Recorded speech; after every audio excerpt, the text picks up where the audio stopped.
कृष्ण भक्ति रसभावितामती प्रेयताम यदि कुतो विलभ्यते तत्र लभ्यमपि मूल्यमेकलम् जन्मकोटिषु कृतैर्न लभ्यते।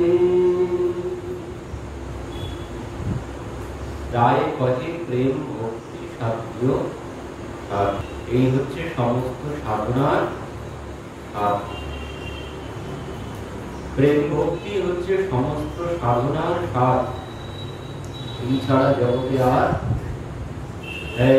প্রেম জগত মে সার और कुछ सार नहीं है प्रेम जगत में सार और कुछ सार नहीं। একমাত্র জগতে সার হচ্ছে প্রেম ভক্তি। এই ছাড়া জগতে আর কোনো সার নেই। তো এই প্রেম ভক্তি হচ্ছে আমাদের মানে মাস্টার ডিগ্রি, এমএ ডিগ্রি। এই হচ্ছে MA degree, master degree complete হলো এখানে প্রেম ভক্তিতে। মানে প্রেম ভক্তিতে ভগবানকে পেলাম। প্রেম ভক্তি না হলে ভগবানকে পাওয়ার অন্য কোনো ব্যবস্থা নেই। তো প্রেম ভক্তি দিয়ে ভগবানকে লাভ করা যায়। এর পরবর্তীতে এবার যা বলেছে, এর পরবর্তীতে যে আলোচনা হয়েছে সেই আলোচনা কিসে? এর পরবর্তীতে বলেছেন সেবার কথা। প্রেম ভক্তির পর বললেন যে সেবা। প্রেম ভক্তির পর রামানন্দ আচার্য বলছে, মহাপ্রভু কি বললে প্রেম ভক্তি মহাপ্রভু বলছে নিরো হয়, তুমি আগে বলো এটা তো হয় প্রেম ভক্তিতে ভগবান পাওয়া গেল, তো তুমি আগে দেখো, আগে কিছু বলো। তখন কি বলছে? তখন বললেন দাস্য প্রেম সাধ্য সার। তো এই যে দাস্য প্রেম বলেছেন সাধ্য সার, তো দাস্য প্রেমে কি ভগবান কি পাওয়ার কথা আর কিন্তু নেই। এর পরে আছে দাস্য প্রেম, সখ্য প্রেম, বাৎসল্য প্রেম আর কান্তা প্রেম। তো এইখানে কিন্তু আর পাওয়ার কোনো কথা নেই। মানে আমি পাস করে গেছি, মানে প্রেম ভক্তি যখন পেয়েছি এখানে আর কিন্তু পাওয়ার কথা নেই। প্রেম ভক্তি লাভ করা মানে ভগবানকে লাভ করা। প্রেম ভক্তি পাওয়া মানে ভগবানকে আমার পাওয়া হয়ে গেছে। তো এরপরে যে আলোচনা হয়েছে এখানে আর পাওয়ার কোনো কথা নেই। এরপরে সেবা, কারণ পেয়ে গেছে। পেয়ে যাওয়ার পর কি ভগবানকে যখন পেয়ে গেলাম তারপর কি করব? তারপর সেবা। সেবা ছাড়া তো আর কিছু নেই। পাওয়ার পরে সেবা। আমি যদি নাই পেলাম তো সেবা কাকে করলাম? অমুক ব্যক্তিকে আসতে বলেছি, সে যদি আমার বাড়িতে না আসে তো আমি তার সেবা করবো। তো এই জন্যে প্রেম ভক্তি হচ্ছে ওই মাস্টার ডিগ্রি। এবার এরপরে যে আলোচনা হয়েছে সে এবার পিএইচডি, মানে আর পাশের আর কোনো ব্যাপার নেই। এবার সব পিএইচডি ক্লাসের আলোচনা। মানে আমি পেয়ে গেছি, মানে পাস আমি হয়েই গেছে, এবার করবো সেবা। তো সেই সেবার আলোচনা। তো বললেন প্রেম ভক্তি হচ্ছে সাধ্য সার, জগতে আর কোনো সার নেই। কারণ প্রেম ভক্তি যার মধ্যে চলে আসবে তার মধ্যে আর অন্য কোনো সমস্যা থাকবে না। ভগবানকে পাওয়ার পথে আর কোনো বাধা থাকবে না। প্রেম ভক্তি যখন পাওয়া হয়ে যাবে তখন আর কোনো সমস্যা থাকবে না। যার মধ্যে প্রেম ভক্তি এসে গেছে তার মধ্যে কিন্তু আর অন্য কোনো সমস্যা থাকবে না, কোনো সমস্যা থাকবে না। প্রেম ভক্তি পেলেই ওই মহাপ্রভু যে কথা বলেছে, তৃণাবতি শুনেছেন তরণীব সহিষ্ণুনা অমানীন মানবেন কীর্তনীয় সদা। এই যে গুণ, এই যে যে কথা বলেছেন, যার মধ্যে প্রেম ভক্তি আছে সব এই সমস্ত গুণ তার মধ্যে সব পাওয়া যাবে। যার মধ্যে প্রেম ভক্তি আছে তার মধ্যে সব পাওয়া যাবে। যার মধ্যে প্রেম ভক্তি আছে সে যেখানে সেখানে বড়াবড়ি দিতে পারবে, যার তার চরণে গিয়ে মাথা নিচু করতে পারবে। কিন্তু যার মধ্যে প্রেম ভক্তি নেই সে কিন্তু মাথা নিচু করতে পারবে না, সব জায়গায় মাথা নিচু করতে পারবে না। সে আগে বিচার করবে, করতে পারবো কি, করা যাবে কি, স্থান কাল পাত্র ভেদে বিচার করে তারপর মাথা নিচু করবে। আর যার মধ্যে প্রেম ভক্তি আছে ও আর কোনো কিছু বিচার করবে না, ও যাকে পাবে তার চরণে গিয়ে লুটিয়ে পড়বে চরণ ধুলির আশায়, সেখানে কোনো বিচার থাকবে না, তো সেই পারবে কিছু হতে। আর যার মধ্যে প্রেম ভক্তি নেই তার মধ্যে কি থাকবে? যার মধ্যে প্রেম ভক্তি নেই তার মধ্যে এবার সমস্ত দোষ থাকবে। যেখানে প্রেম ভক্তি আছে জানবেন সেখানে আর কোনো দোষ নেই, তার মধ্যে আর কোনো দোষ নেই। আর যেখানে প্রেম ভক্তি নেই সেখানে থাকবে অভিমান।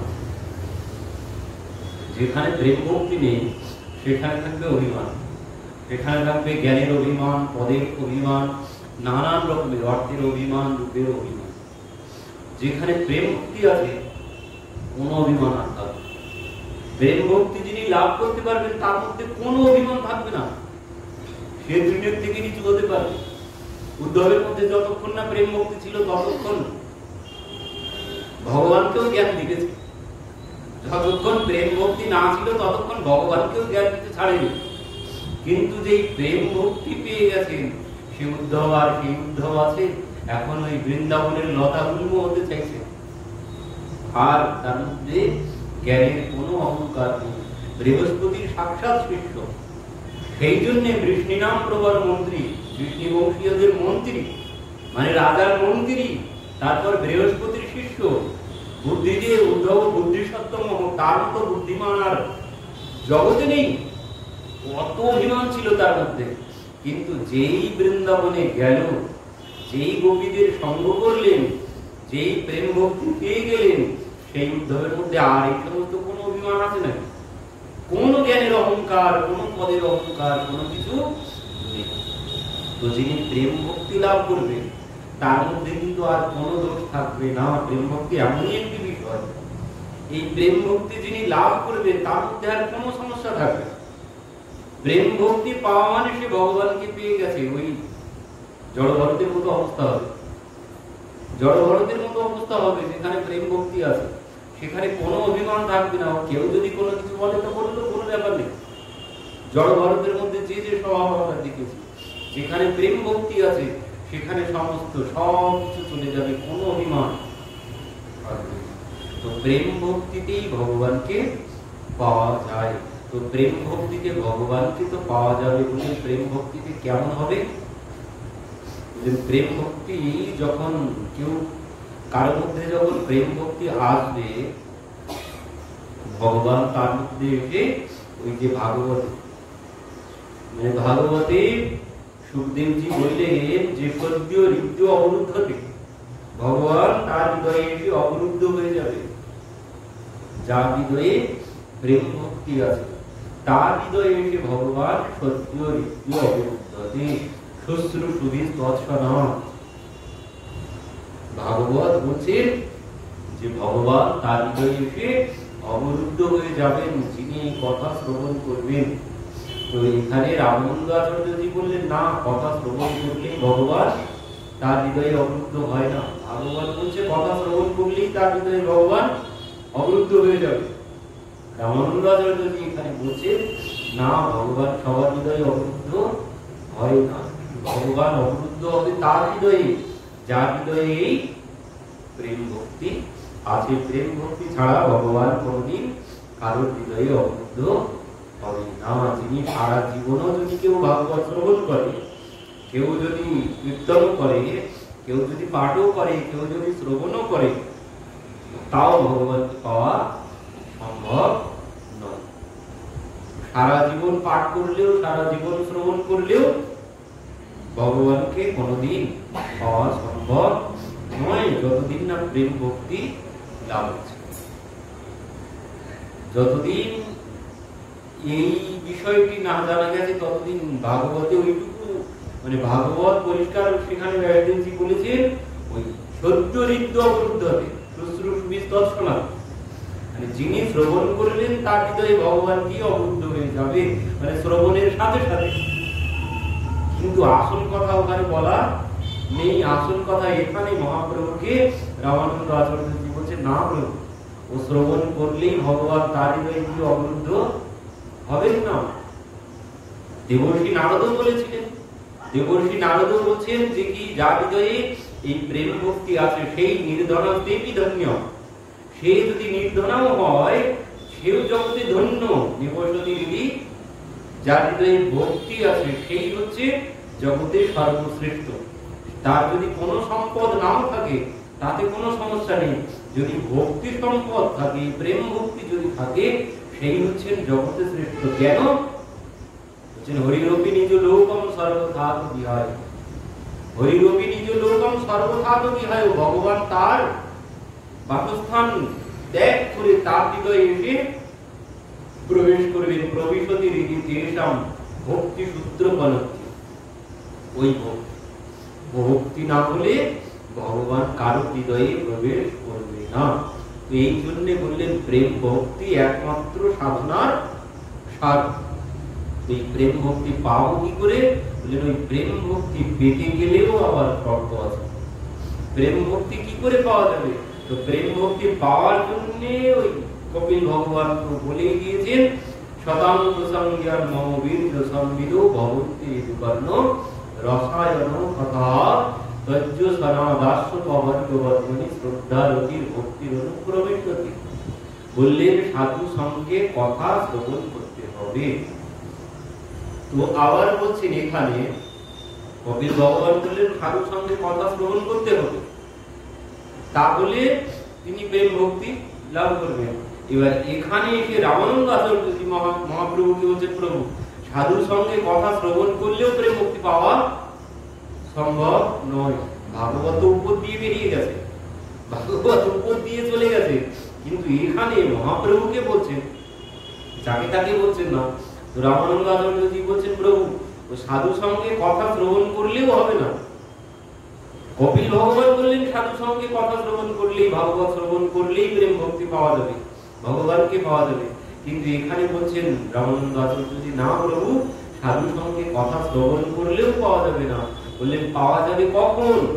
বললেন পাওয়া যাবে তখন যদি কৃষ্ণ ভক্তি রস ভাবিতা মতি ক্রিয়তাম যদি কুতু অপিলভ্যতে, মানে কোথাও যদি পাও, মানে এই কথা যদি কোথাও শ্রবণ করতে পাও, সেখানে যাও, গিয়ে কি করো? তত্র লৌল্যমপি মূল্য মেকরম জন্ম কোটি সুকৃতই নদভ্যতে। বলেন কোটি জন্মের সুকৃতি দিয়েও ওই প্রেম ভক্তি পাওয়া সম্ভব নয়। বললেন সাধু সঙ্গে পাওয়া সম্ভব, তবে কখন? বললেন যখন ওই যদি পাও সাধু সঙ্গে হরি কথা, তাহলে সেই কথা ক্রয় করে নিতে হবে, ক্রয় করতে হবে, কিনে নিতে হবে। কি মূল্য দিয়ে? বললেন মূল্য দিতে হবে তত্র লৌল্যমপি মূল্য মেকরম। এই মূল্য দিয়ে যদি কিনে নিতে পারে তাহলে হবে, তার আগে নয়। এই মূল্য দিয়ে কিনে নিতে হবে। তো মূল্য কি? মূল্য হচ্ছে লোভ, লালসা। যদি কথার প্রতি লোভ থাকে, একমাত্র লালসা যদি থাকে, তাহলে তুমি এই কথা শ্রবণ করে তোমার প্রেম ভক্তি লাভ হবে, তুমি ভগবানকে পেতে পারবে। আর যদি লালসা না থাকে, মানে লোভ যদি না থাকে, সাধু সঙ্গের প্রতি যদি লোভ না থাকে, কথার প্রতি যদি লোভ না থাকে, ও কথা শ্রবণ করে কোনো লাভ হবে না। তো বলছেন এই লোভ রূপী মূল্য, এই মূল্য দিয়ে কথা কিনে নিতে হবে। ফিরে ফিরে কোনো জিনিস পেলে তার কোনো মূল্য থাকে না, তার কোনো মূল্য কেউ দেয় না। তো বলছেন এই জন্য মূল্য দিতে হবে, মূল্য দিতে হবে। আর সেই মূল্য হচ্ছে লালসা বা লোভ রূপী মূল্য। যদি তুমি দিয়ে এই সাধু সঙ্গ করতে পারো, সাধু সঙ্গের প্রতি যদি তোমার লোভ থাকে, তাহলে তুমি প্রেম ভক্তি পেয়ে যাবে। তো বলছেন এবার সাধু সঙ্গে প্রেম ভক্তি পেতে গেলে এরপরে আবার কি বলছে? এরপরে বলছে এই প্রেম পেতে গেলে কোথায় যেতে হবে? সাধু সঙ্গে মানে হচ্ছে গুরুর কাছে যেতে হবে, গুরুর কাছে যেতে হবে। এবার গুরুর কাছে গিয়ে কি করতে হবে? বললেন গুরুর উপদেশ আর সেবা। প্রেম ভক্তি পেতে গেলে কথা আগে শ্রবণ করতে হবে আর সেবা। সাধু গুরু বৈষ্ণবের গুরুর সেবা করতে হবে। সেবা ছাড়া কোনদিন এই প্রেম পাওয়া সম্ভব নয়, বললেন শ্রবণ করে কখন হবে? শুধু শ্রবণ করেও প্রেম পাওয়া যাবে না। বললেন ওই শ্রবণ মানে কি? এখানে যে কথা হচ্ছে, শ্রবণ মানে গুরুর কাছেই শ্রবণ, যিনি শ্রবণ করাবেন তিনি গুরু। তো সেই গুরুর সেবা করতে হবে, যার কাছে মন্ত্র নেব সেই গুরু, আর যিনি শ্রবণ করাবেন সেও গুরু।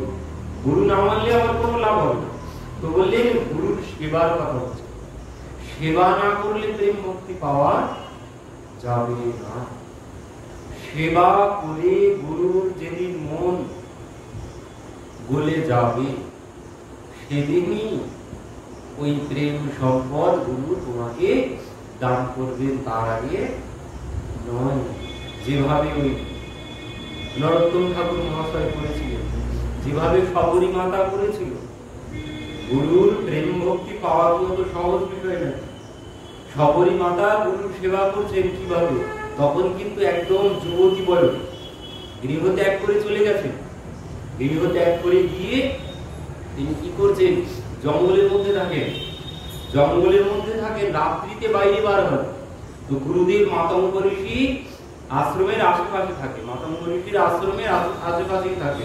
তো সেই মাতঙ্গ ঋষি কাছ থেকে দীক্ষা গ্রহণের জন্য মধ্যরাত্রিতে গিয়ে গুরুদেব যেখানে শৌচক্রিয়া করেন, যে পথ দিয়ে যান সেই পথ আগে পরিষ্কার করেন, আগে পথ পরিষ্কার করেন, যেখানে শৌচক্রিয়া করেন সেই স্থান পরিষ্কার করেন, সেখানে জলের ব্যবস্থা করেন, মাটির ব্যবস্থা করেন, সব কিছু তিনি করে রাখেন। এবার মাতঙ্গ ঋষি ভাবতে শুরু করেছেন, এই সেবা করে কি? এই সেবা কি করে যাচ্ছে এইভাবে? তাকে তো দেখতে পেলাম না। তো একদিন শিষ্য সামন্ত সবাইকে নিয়ে দেখার জন্য অনেক চেষ্টা করেছেন, এর আগে দেখতে পাননি। তো একদিন কি করেছেন? ওই রাত্রিতে গিয়ে বসে আছে, সন্ধ্যাবেলা থেকে। কখন এসে কে এই সেবা করে যাচ্ছে? সন্ধ্যাবেলা থেকে শিষ্যদের নিয়ে সেই জঙ্গলের মধ্যে বসে আছে। মধ্যরাত্রিতে কেউ যেন আস্তে আস্তে সেই পথ দিয়ে যাচ্ছে। এবার কোনো কিছু বলেননি তখন। এবার যখন সমস্ত কাজ শেষ করে চলে যাচ্ছে, তখন মাতঙ্গ ঋষি বলে উঠেছে কে? আর যেই বলেছে কে, শবরী মাতা তখন চমকে উঠেছে। কারণ যুবতী বয়স, আর এই রাত্রিতে কেউ কারোর সঙ্গে দেখা হয়েছে, এই জন্য এই ভয়ে সম্মুখে দেখলেন আর কেউ না, গুরুদেব। তখন গিয়ে বলছে, মা তুমি এই সেবা এইভাবে রাত্রিতে এসে এই কর্ম করো? তুমি কি আর কোন সেবা খুঁজে পেলে না? তুমি এই সেবা এইভাবে করো? আমি তো তোমার কাছে বিক্রি হয়ে গেলাম তোমার এই সেবা দেখে। তো আমার সব কিছু আমি তোমাকে দিয়ে দিলাম। এতদিন যা করেছি, এতদিন যা সঞ্চয় করেছি, আমি তোমার এই সেবা দেখে তোমার কাছে বিক্রি হয়ে গেলাম, তোমার কাছে বিক্রি হয়ে গেলাম। আমি আমার যা সম্পদ, আমি যা যতটুকু সঞ্চয় করেছি, আমি সব তোমাকে দিয়ে দিলাম। চিন্তা নেই, তুমি এখানে বসে বসে নাম করতে থাকো, ভগবান তোমার কাছে চলে আসবে। এই গুরুর কথায় বিশ্বাস করে তিনি সেখানে বসে বসে নাম করছেন। এবার এই গুরুদেব চলে গেলেন, তখন মনে পড়েছে গুরুদেব তো বলে গেল আসবে প্রভু, কিন্তু কবে আসবে, কখন আসবে, তা তো কোনো কিছু বলে গেলেন না। তো এই এরপর থেকে ওই সেবা শুরু করেছেন। গুরুদেব বলেছে আসবে, মানে প্রেম ভক্তি সব দান করে দিয়ে গুরুদেব চলে গেছেন। যাওয়ার সময় বলে গেলেন ভগবান তোমার কাছে আসবে। তো এইবার ভাবছেন ওই যে আসবে, কবে আসবে তা তো কিছু বলে দেননি গুরুদেব। তো আজ তো আসতে পারে, তো আজ যদি আসে সেবা, আমি তো কোনো ব্যবস্থা করিনি, আমার তো কোনো ব্যবস্থা হয়নি। তো এবার আমি সঙ্গে সঙ্গে সেখান থেকে সেবা কার্য শুরু করে দিলেন। যদি আসবে তার জন্য প্রস্তুতি, মানে এই সেবা, মানে গুরুর প্রেম ভক্তি দিয়ে গেছেন, মানে পাওয়া হয়ে গেছে, এবার সেবার জন্য প্রস্তুতি। তো সেই প্রত্যহ 10,000 বছর ধরে অপেক্ষা করেছেন শবরী মায়ের মতো প্রতীক্ষা। এমন প্রতীক্ষা না হলে ভগবান পাওয়া সম্ভব নয়। প্রতীক্ষা, প্রার্থনা, শবরী মায়ের মতো প্রতীক্ষা, শবরী মায়ের মতো প্রার্থনা, এমন প্রতীক্ষা, এমন প্রার্থনা সর্বক্ষণ মানে প্রত্যহ ভেবেছে আজ আসেনি তো কাল আসবে, আজ হয়তো প্রভু অন্য কোনো ভক্তের কাছে গিয়েছে, তো আজ সময় পাননি, আগামীকাল ঠিক আসবে। তো এইভাবে 10,000 বছর কাটিয়েছে, একদম বৃদ্ধা হয়ে গেছে। তখন ভগবান এসেছে। 10,000 বছর ধরে একভাবে সেবা করেছেন। কোনদিন এমন পরিশ্রম না হলে, এমন প্রতীক্ষা না হলে ভগবান পাওয়া সহজ বিষয় নয়। একদিনও মানে প্রত্যহ আসবে, আমার নাম আসবে, তার জন্য প্রত্যহ পথে পুষ্প বিছিয়েছে, আর প্রত্যহ জঙ্গল থেকে বন থেকে ফল এনেছেন, প্রত্যহ একদিনও বাদ দেন। তো এইভাবে এমন ভাবে প্রতীক্ষা, এমন ভাবে পরিশ্রম আর ওই প্রার্থনা, ফল এনেছেন, রাস্তা পরিষ্কার করেছেন, পুষ্প দিয়েছেন, তাতে পুষ্প বিছিয়েছেন, ফল এনেছেন, এনে সারাদিন বসে বসে আসছে আসছে আমার রাম আসছে, এই অপেক্ষায় 10,000 বছর পর ভগবান তার কাছে এসেছেন। এমন ভাবে সেবা না হলে ওই প্রেম মুক্তি পাওয়া যাবে না, গুরুর সেবা করতে হবে।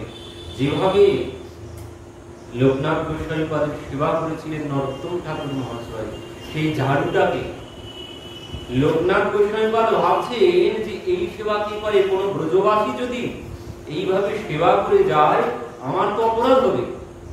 কোন ব্রজবাসী যদি আমার সেবা করে, এই সেবা সব থেকে নিকৃষ্ট সেবা, এই সেবা যদি কোনো ব্রজবাসী করে আমার অপরাধ হবে। তো তাই দেখার জন্য কে করছে, তিনিও রাত ধরে বসে আছে, সারা রাত ধরে।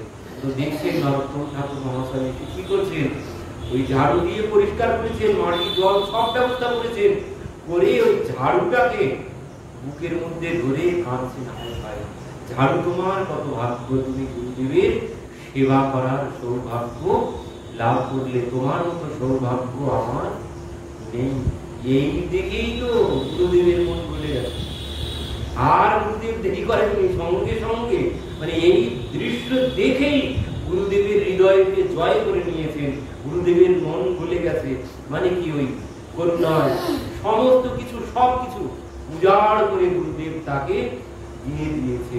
তো এই জন্য বলছেন ওই প্রেম ভক্তি পেতে গেলে, প্রেম ভক্তি পেতে গেলে ওই সেবা, সেবা ছাড়া, গুরুর সেবা ছাড়া কোনদিন প্রেম ভক্তি লাভ করা যাবে না।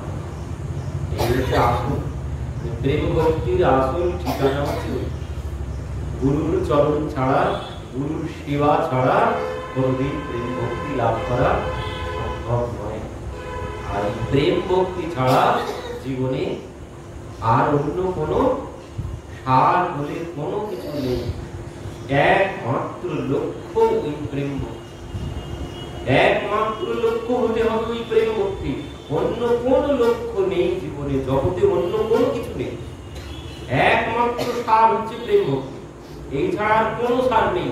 এই জন্য ভরতজি বলছেন অর্চনা ধর্ম না কাম রুচি গতি না চাতু নির্বাণ জন্ম জন্ম রাম পদ রুতি এহ বরদান না আন। অন্য কোনো বর চাই না, একমাত্র ওই রামচরণে রতি বা ওই প্রেম, ওই প্রেম ছাড়া অন্য কোনো কিছু চাওয়ার নেই। যেখানেই যাবো চাওয়া ওটাই হতে হবে, যার কাছে যাবো ওটাই চাওয়া হতে হবে, অন্য কোনো চাওয়া কোনো লাভ হবে না। ধর্ম অর্থ কাম মোক্ষ এগুলো কোনোটা দিয়ে কোনো লাভ হবে না। যদি কোনো লাভ কিছুতে হয়, এই প্রেম ভক্তি লাভ করতে পারলে কি হবে? ওই যে প্রথমত বললাম, প্রথম লাভ, তার মধ্যে আর কোনো দোষ থাকবে না। প্রেম ভক্তি পেলে কোনো আর অভিমান, কোনো অর্থের অভিমান, কোনো রূপের অভিমান, কোনো পদের অভিমান, কোনো অভিমান থাকবে না। সিঁদুরের থেকে নিচু হয়ে যাবে। যেভাবে সেই আমরা শ্রবণ করলাম না, প্রতাপরুদ্র মন্ত্রীর গালে চড় মারলো শ্রীবাস ঠাকুর। রাজা বলছেন ওই চড়টা কেন আমার গালে পড়লো না, ওই চড়টা কেন আমার গালে পড়লো না, তোমার জীবন ধন্য হয়ে গেল। শ্রীবাস ঠাকুর তোমাকে চড় মেরেছে, তোমাকে আর কালের হাতে চড় খেতে হবে না, তো এই চড় কেন আমার গালে পড়লো না? তো একজন রাজা বলছেন, একজন রাজা বলছেন, তো এই কথা কি বলা সহজ ব্যাপার নাকি? একজন রাজা বলছেন এই চড় কেন আমার গালে পড়লো না? আমরা বলতে পারবো না, আমরা মায়ের শোধ মামার। তো রাজা বলছেন এই চড় কেন আমার গালে পড়লো? এমন কথা বলা সহজ বিষয় নয়। যে যিনি একমাত্র প্রেম ভক্তি লাভ করেছেন তিনি বুঝতে পারবেন, তাছাড়া অন্য কারো বলার শক্তি নেই। গুরুদেবী যদি কিছু বলে গুরুদেবের উপরে দরকার নেই, এমন গুরুদেব চললাম, তোমার মতো কত গুরুদেব আছে, এমনই হয়ে যায়। আর সেখানে একজন রাজা বলছে যে এই চড় কেন আমার গালে পড়লো না? কেন? কারণ রাজা প্রেম ভক্তি লাভ করেছেন। প্রেম ভক্তি লাভ করলে আর জগতে কোনো কিছু অভিমান আর থাকবে না। এই জন্য বললেন এই প্রেম ভক্তি হচ্ছে আসল সম্পদ। এই প্রেম ভক্তি ছাড়া আর অন্য কোনো সম্পদ নেই। এই প্রেম ভক্তি লাভ করলে কি হবে? এই জীবনে তো কি হবে? প্রেম ভক্তি লাভ করলে তাকে আর ওই ত্রিতাপ স্পর্শ করবে না। সংসারের যে ত্রিতাপ, আদি দৈনিক, আধ্যাত্মিক, আদি ভৌতিক, এ যত যন্ত্রণা আছে তাকে কোনোদিন আর স্পর্শ করবে না, তার কাছে আসবেই না। এই ত্রিতাপ তার গায়ে আর স্পর্শ করবে না। তো জীবিত অবস্থায় তো যতদিন আছি ততদিন আনন্দ, আর এরপরে যখন আর থাকবো না তখন হবে পরমানন্দ। যতদিন আছি ততদিন আনন্দ, এখানে কোনো যন্ত্রণা ভোগ করতে হবে না, কোনো যন্ত্রণাই আর যন্ত্রণা বলে মনে হবে। আর এরপরে যখন থাকবো না, এই শরীর যখন চলে যাবে তখন হবে পরমানন্দ। মানে কি? তখন পেয়ে যাব সেবার সুখ, ভগবানের সেবা পেয়ে যাব যদি প্রেম ভক্তি লাভ করতে পারি। তো এই জন্য এর থেকে আর কোনো বড় সম্পদ নেই। তাকে আর এই জন্ম মৃত্যু চক্রে আর ঘুরে বেড়াতে হবে। এই প্রেম ভক্তি লাভ করতে পারলে তাকে আর ঘুরে বেড়াতে হবে না। তার এই জীবনই শেষ, এই জন্ম মৃত্যু চক্রে তাকে আর উঠতে হবে না যদি কেউ প্রেম ভক্তি লাভ করতে পারে। এই জন্য বললেন একমাত্র সাধনার সার, সমস্ত সাধনার সার হচ্ছে প্রেম ভক্তি। এর উপরে আর কোনো কিছু চাওয়া নেই, আর পাওয়াও নেই, আর লাভও নেই। এই হচ্ছে সর্বোচ্চ লাভ, এর উপরে আর কোনো কিছু নেই। এই হচ্ছে পাস, মানে আমি পাস করে গেলাম। এরপরে মানে পাওয়া হয়ে গেল, প্রেম ভক্তি লাভ করা মানে ভগবানকে পেয়ে গেলাম। এই জন্য কিন্তু আলোচনা এবার অন্যদিকে ঘুরে গেছে। এবার কি বললেন? এবার বললেন দাস্য প্রেম সর্বসাধ্য সার। কেন কি? এবার সেবা, এবার সেবা করতে হবে। পেয়ে তো গেছে, আর পাওয়ার জন্য কোনো চেষ্টা আর নেই। এবার যখন পেয়ে গেছি এবার তার সেবা করতে শুরু করতে হবে। এবার সেবার আবার চারটি ভাগ আছে। পাওয়ার জন্য যেমন নানান রকমের পথ দেখিয়েছেন, এই পথে পাওয়া যাবে, ওই পথে পাওয়া যাবে। মহাপ্রভু বললেন এই সমস্ত পথ একটাও পথ না। এই লাস্টে যখন বললেন প্রেম ভক্তি, এটাই হচ্ছে একমাত্র পথ। তো এবার বললেন এবার যখন পেয়ে গেছি তো এবার করো সেবা। এবার সেবারও আবার অনেক রকমের ভাগ আছে। তো প্রথম বললেন প্রথম ধাপে হচ্ছে দাস্য প্রেম সর্বসাধ্য সার। প্রথম সেবা কি হবে? দাসের মতো সেবা হবে। প্রথমে দাস, দাসের সেবার কথা বলেছেন। দাস সেবা করে, তো বললেন এই দাসের সেবা, তো তিনি প্রভু আমি তার দাস, এ তো সেবা করবে, দাস তো সেবা করবে। কারণ এই দাস্য প্রেম সর্বসাধ্য সার বলেছেন কেন? কারণ হচ্ছে এই দুইটি কারণে বলেছেন দাস্য প্রেম সাধ্য সার। কেন বলছেন? কারণ জীবের স্বরূপ হয় নিত্য কৃষ্ণ দাস। আমার স্বরূপটাই তো আমি দাস, তো আমি দাস, তিনি হচ্ছে প্রভু। তো এই জন্য বলছেন দাস্য প্রেম সাধ্য সার। আমার কাজই তার সেবা করা, তিনি প্রভু আমি তার দাস। তো এই জন্য আমার লক্ষ্য হবে তার সেবা। এক বলছেন কি? এক কৃষ্ণ সর্বসেব্য, এক কৃষ্ণ সর্বসেব্য জগত ঈশ্বর, আর যত সব তার সেবক অনুচর। আর যা আছে সবাই তার সেবক অনুচর। এক কৃষ্ণ বলছেন এক কৃষ্ণ সর্বসেব্য জগত ঈশ্বর, আর যা আছে সব হচ্ছে সেবক অনুচর। আর যা আছে এক কৃষ্ণ বাদে আর যা কিছু আছে, যত কিছু আছে সবাই হচ্ছেন তার সেবক বা অনুচর, একমাত্র তিনি হচ্ছেন প্রভু। তো তিনি হচ্ছেন সেব্য, তার সেবা করতে হবে। তো আমিও তার দাস, আমার কর্তব্য তার সেবা করা। এই জন্য বলেছেন যে দাস্য প্রেম সাধ্য সার। আর একটি কারণ বলছেন, কারণ মহাপ্রভু বলেছেন যা বলবে সব কিন্তু ভাগবতে, মানে যেখান থেকে হোক, তুমি যেখান থেকে পারো আমাকে উদ্ধৃতি দিয়ে বোঝাবে, গল্প বললে হবে, প্রমাণ দেখাতে হবে। এই জন্য মহাপ্রভু আগেই বলেছেন বড় শ্লোক শব্দের নির্ণয়, মানে শ্লোক দেখিয়ে তারপরে আমাকে বলবে। তো এই জন্য এবার শ্লোক দেখাচ্ছে দাস্য প্রেম সাধ্য সার, মানে যুক্তি দেখাতে হবে। কোনো কিছু আমি যে বলবো তার পিছনে যুক্তি দেখাতে হবে। তো প্রথম যুক্তি বলি, প্রথম যুক্তি হচ্ছে জীবের স্বরূপ হয় নিত্য কৃষ্ণ দাস, এই জন্য বললেন দাস্য প্রেম সাধ্য সার, তিনি প্রভু, আমি তার দাস, আমার কর্তব্য তার সেবা করা, এটি একটি কারণ।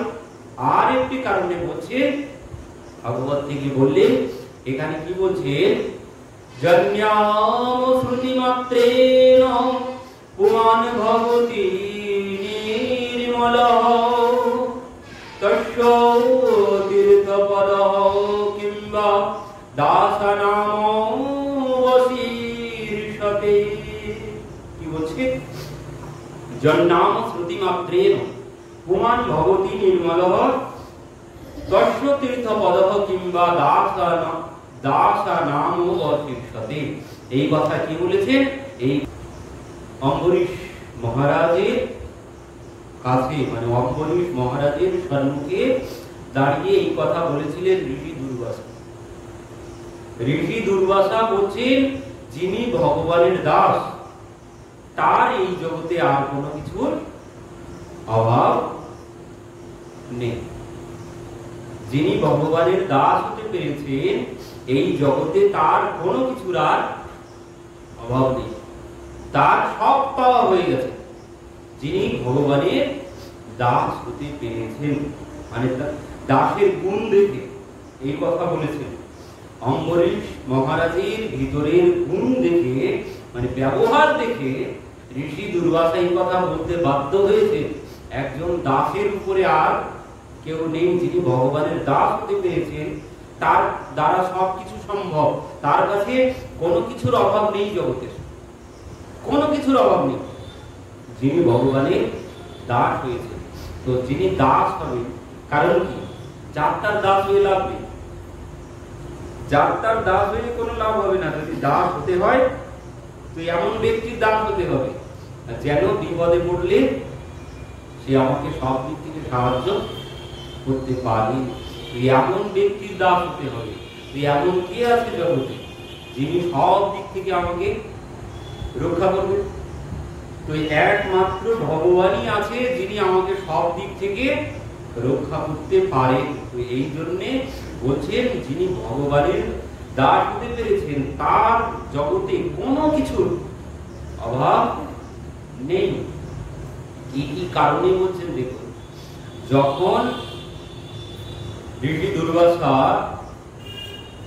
ওই কীর্তা দৈত্যের জন্ম দিলেন, জটা ছেড়ে ফেলে দিলেন, সেখান থেকে কীর্তা দৈত্যের জন্ম হলো। তো সেই কীর্তা কি করলো, রাজাকেই খেয়ে ফেলতে যাচ্ছিল, সঙ্গে সঙ্গে সুদর্শন এসে তাকে হত্যা করলো। তো সেই সুদর্শন পরবর্তীতে ঋষির পেছন পেছন ছুটতে শুরু করলো।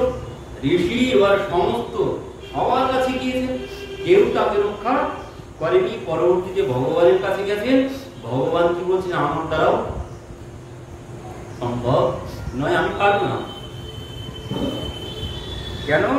কারণ ঋষি বলছে যে প্রভু তুমি তো বলেছো যে তোমার শরণাগত, তুমি তাকে রক্ষা করবে, তো আমি তোমার শরণাগত হয়েছি, তো তোমার দায়িত্ব, তোমার কথা তুমি রাখো, আমি তোমার শরণাগত, তো তুমি কথা দিয়েছো যিনি শরণাগত হবে তুমি তার সব দিক থেকে রক্ষা করবে, তো আমি শরণাগত হলাম, রক্ষা করো। ভগবান বলছেন পারবো না, তুমি যতই শরণাগত হও না কেন আমি তোমাকে আর রক্ষা করতে পারবো না। কেন পারবো না? বলছে তুমি তো ঘোড়ায় গন্ডগোল করে চলে এসেছো, ঘোড়ায় গন্ডগোল করে চলে এসেছো, কারণ তুমি আমার ভক্তের চরণে অপরাধ করে আমার কাছে এসেছো শরণাগত হতে। তুমি যতই শরণাগত হও না কেন, আমি কোনো কিছু করতে পারি। যদি ভক্তের চরণে অপরাধ হয়ে যায়, ভগবান কোনো কিছু করতে পারবেন না। এই জন্য বললেন তুমি যাও, যার কাছে অপরাধ করেছো সেই তোমাকে রক্ষা করতে পারে। তো সেখান থেকে ফিরে এলেন। ফিরে যখন এসেছেন, সে তো একদম ষষ্ঠাঙ্গে গিয়ে এবার প্রণাম জানিয়েছেন। মহারাজ কিন্তু সেই 1 বছর ধরে দাঁড়িয়ে আছে। ইনি 1 বছর ধরে ঘুরেছে। সুদর্শন নাকি 1 বছর ধরে দাঁড়িয়েছে, আর ইনি 1 বছর ধরে ছুটেছেন। 1 বছর পর ফিরে এসেছেন, রাজা ওইভাবে দাঁড়িয়ে আছে। এই জন্য দেখে অবাক হয়ে গেছে। তার কাছে কোনো কিছুর অভাব নেই, মানে কোনো কিছু অসম্ভব নয়। যিনি ভগবানের দাস হতে পেরেছেন, তার দ্বারা জগতে কোনো কিছু অসম্ভব নয়। 1 বছর ধরে দাঁড়িয়ে আছে চরণামৃত হাতে নিয়ে। প্রথম কারণ দেখেই অবাক হয়ে গেছে, সেইভাবে রাজা দাঁড়িয়ে আছে। এই জন্য বলছেন একজন দাসের কোনো কিছুর অভাব নেই, সে সব কিছু করতে পারে।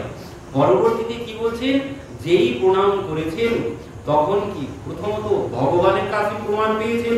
ভগবান কি বলেছিলেন?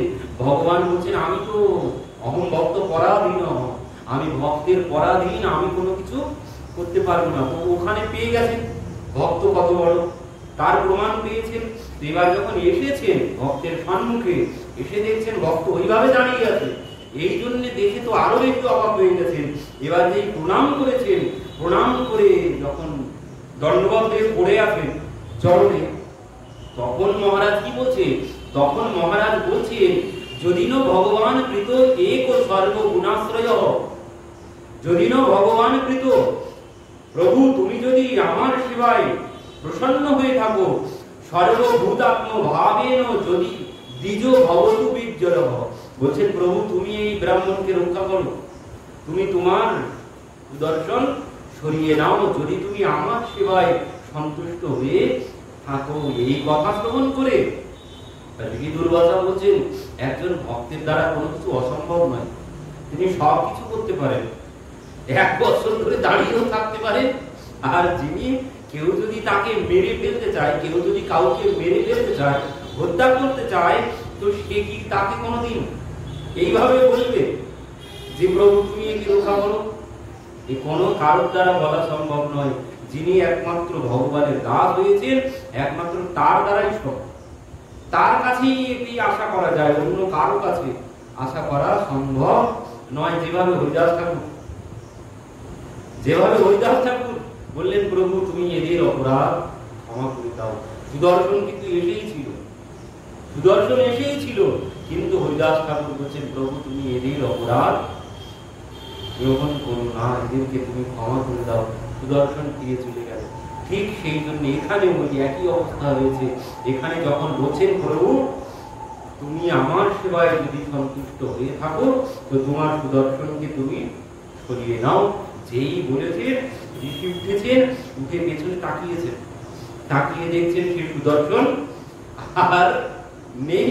তখন বলছেন অবনন্ত দাসানাম মহত্যম দৃষ্ট মধ্যমে কৃতাদশয়োপি যদ রাজন মঙ্গলানি সমীহসে। বলছেন অবনন্ত দাসানাম মহত্যম মানে মাহাত্ম্য। আমি একজন ভক্তের মাহাত্ম্য আজ দেখলাম। একজন ভক্তের মাহাত্ম্য কি হতে পারে সেটি আমি আজ হাতে নাতে প্রমাণ পেলাম। এই জন্য এর পরবর্তীতে বলছেন জন্নাম শ্রুতি মাত্রেণ পুমান ভবতি নির্মলঃ তস্য তীর্থ পদঃ কিংবা দাসানাম বশিষ্যতে।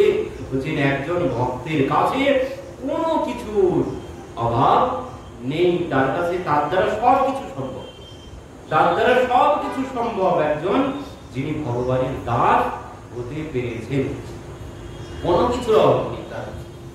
যিনি ভগবানের দাস হয়েছে, ও জগতের সংসারের মায়ার দাস হয়ে কোনো লাভ নেই, সংসারের মায়ার দাস হয়ে কোনো লাভ নেই। যদি দাস হতে হয় তো এমন যার সামর্থ্য আছে তার দাস হও। যদি সামর্থ্যবানের দাস হও তাহলে আমিও সামর্থ্যবান হয়ে যাব। আমি যদি তার দাস হতে পারি তাহলে আমিও সামর্থ্যবান হয়ে যাব। আমার মধ্যে কোনো অভাব আর থাকবে না। তো এই জন্যে রামানন্দ আচার্যজি বলছে দাসপ্রেম সাধ্য সাধ, যিনি দাস হয়েছেন ভগবানের তার কাছে কোনো কিছুর অভাব নেই। ভগবানের দাস হতে পারলে কোনো কিছুর অভাব থাকবে না। ওই যে একটি গল্প ছিল না, আগেও হয়তো একবার বলেছিলাম, ওই